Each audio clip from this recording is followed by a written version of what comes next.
penonton. Sebelum itu aku mau pantun dikit nih. Air tenang di pinggir kali. Cerita seru nggak bakal pernah mati. Di pojok podcast kita bersuara. Inspirasi hadir bikin semangat lagi.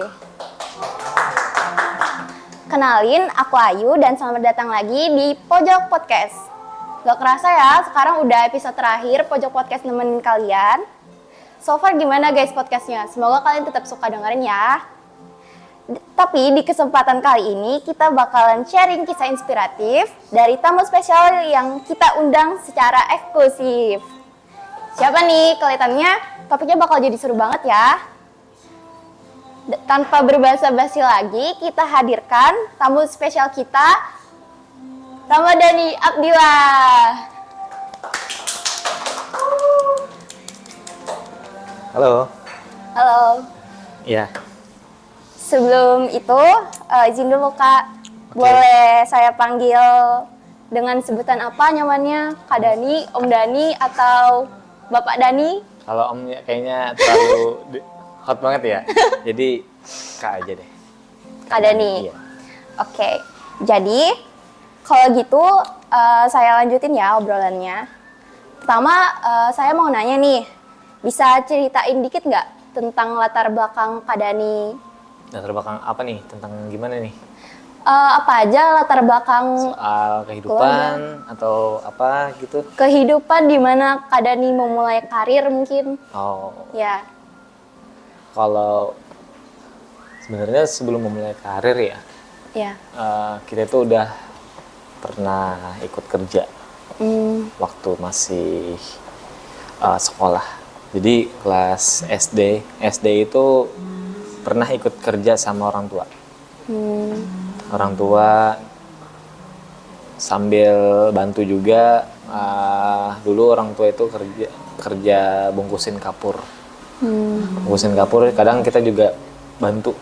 Kalau aku dulu bantu jahit. Jadi kapur itu tuh dimasukin ke karung, terus dijadikan packing dalam karung. Dan itu dijahit, aku jahit pakai tali. Bantu juga. Kadang juga bantuin orang tua masukin kapur ke dalam plastik itu. Itu mulai kita kenal soal kerja. SMP kerjanya itu udah ditawarin sama guru, jadi ikut guru. Itu kerja di toko sembako. Itu kerja sampai 3 tahun kerja. 3 tahun. Baru SMP kelas 1. Berarti Kak Dani emang dari dulu udah masuk dunia kerja gitu ya dari SD? Ya, kita udah cari duit sendiri sejak SMP. Kalau SD kan masih bantu-bantu orang tua nih. Kalau yang SD itu udah pure kerja sendiri. Iya. Karena dulu tuh kalau aku dibilang masa kecilku tuh banyak keinginannya. Banyak keinginan. Dulu sempat kerja waktu SMP itu pengennya tuh punya gitar. Terus pengennya itu punya sepeda. Dan itu semuanya beli pakai duit sendiri. Alhamdulillah. Terus momen yang tersulit Kak Dani hadapin selama ini apa aja tuh? Terus gimana caranya Kak Dani ngatasin hal yang paling susah menurut Kak Dani? Kalau dalam segi karir, sebenarnya prinsip aku itu kayak berproses aja sih, lebih percaya pada proses. Sama halnya kayak kita baru lahir, terus untuk mencoba dari merangkak ke berjalan itu kan butuh proses. Iya. Sebenarnya keyakinan aja sih, lebih keyakinan. Kalau kita yakin ya it's okay, lakuin aja terus. Yang penting positive thinking ya, positif dan optimis kalau kita tuh bisa. Seberapa penting sih kita tuh harus positive thinking menurut Kak Dani, dan apa impact dari kita tuh berpositive thinking terus? Kalau positive thinking itu sebenarnya itu bukan gimana ya? Itu tuh menurut aku ya itu memang harus dilakuin dalam kehidupan. Jadi nggak perlu itu tuh kayak kapan sih kita nih nggak usah pakai target itu, karena itu tuh kayak harus diterapin aja. Jadi habit dijadikan sebuah positive thinking itu tuh dijadikan habit. Karena cara itu sih yang bikin kita tenang, jauh lebih tenang. Terus mau nanya lagi nih, apa kunci kesuksesan menurut Kak Dani? Adakah kebiasaan yang selalu Kak Dani lakukan seperti orang-orang kaya di luar sana? Kan mereka punya habit yang gak sembarang habit tuh pastinya. Kalau kunci kesuksesan kan semua orang beda-beda ya.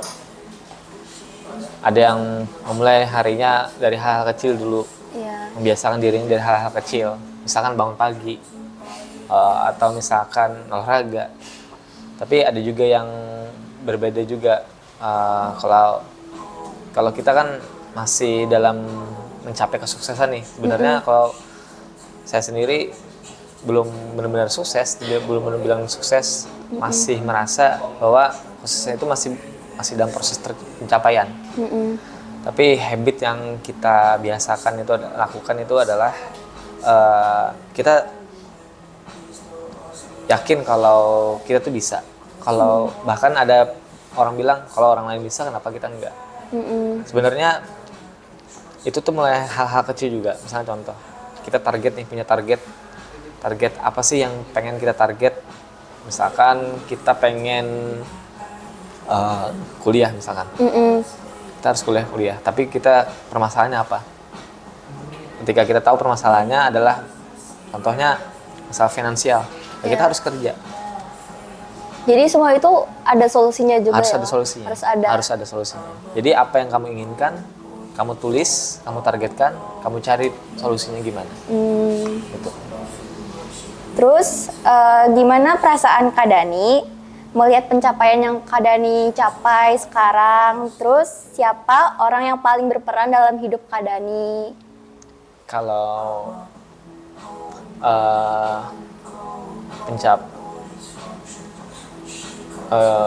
untuk mencapai gimana tadi?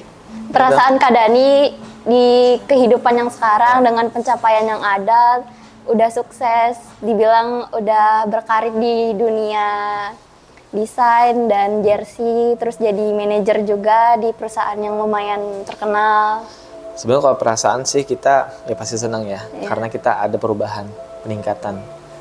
Dan kadang kita kalau misalkan flashback ke belakang, oh ya dulu aku kayak gini ya, sekarang udah bisa begini sekarang. Kadang dulu kita juga pernah juga yang kayak orang-orang yang sering kalau bahasa tuh sering diejek-ejek juga kan, kita dulu tuh sering diremehin juga. Sekarang kenapa orang yang meremehin sekarang udah jadi teman kita, udah perlu kita kadang.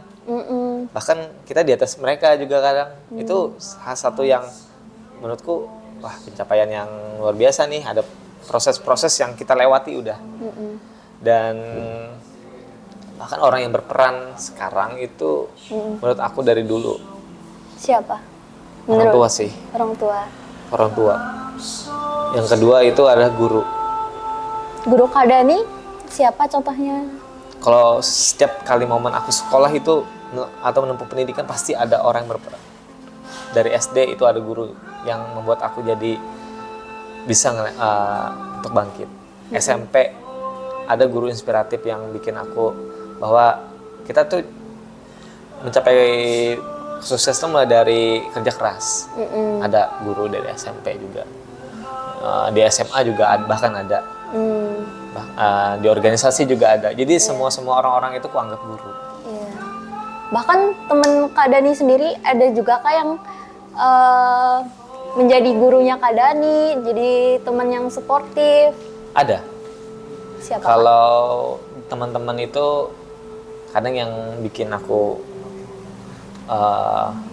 wah nih kayaknya harus aku pelajarin nih.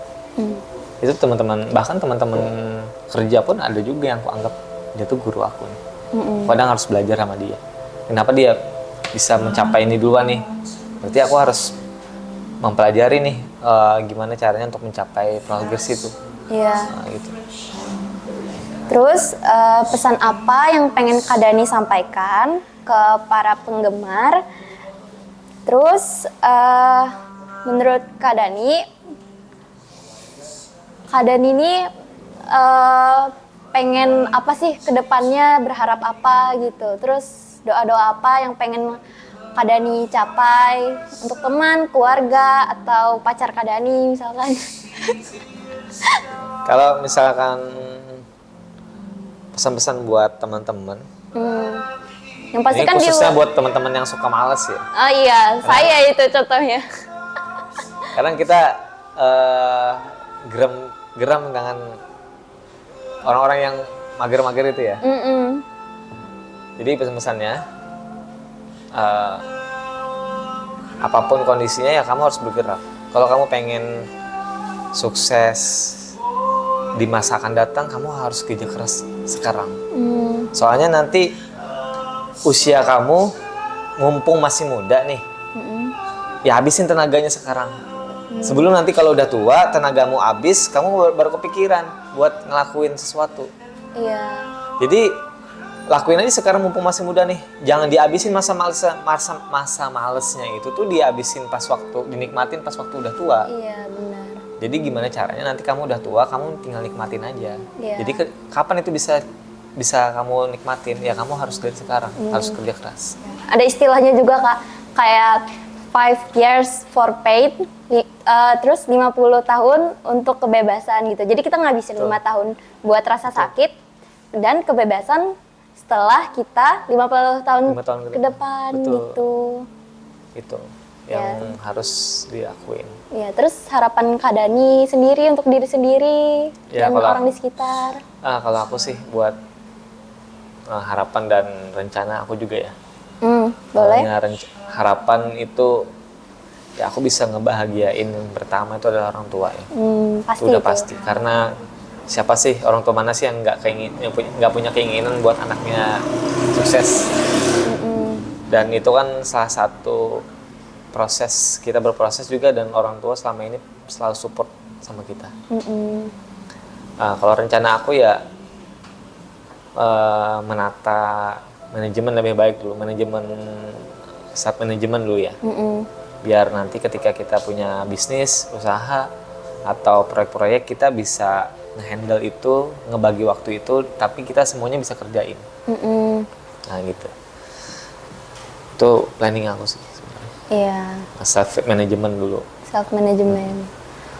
Kalau orang kan ngeliat Kak Dani udah sukses banget nih, tapi menurut Kak Dani sendiri, apakah masih ada yang perlu diperbaiki lagi dalam diri atau terus di-improve gitu?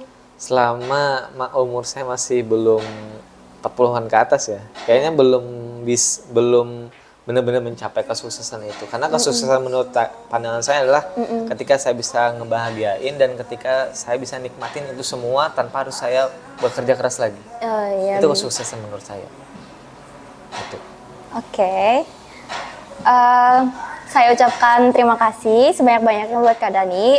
Udah sharing semua ceritanya, perjuangannya, dan semoga teman-teman di luar sana juga ikutan terinspirasi, dan juga teman-teman jangan cepat menyerah karena proses itu nggak ada yang langsung di atas. Contohnya dari Kak Dani sendiri, dia mulai dari benar-benar nol, terus habis itu dia terus mengimprove meskipun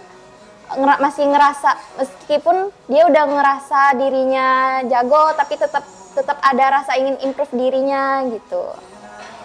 Jadi sekian podcast dari kita. Semoga teman-teman juga suka dengan pembawaan kami, dan salah kata mohon maaf. Terima kasih juga Kak Dani. Ya. Oke. Thank you Ayu. Sampai jumpa. Dadah. Dadah. Kak Dani, dadah.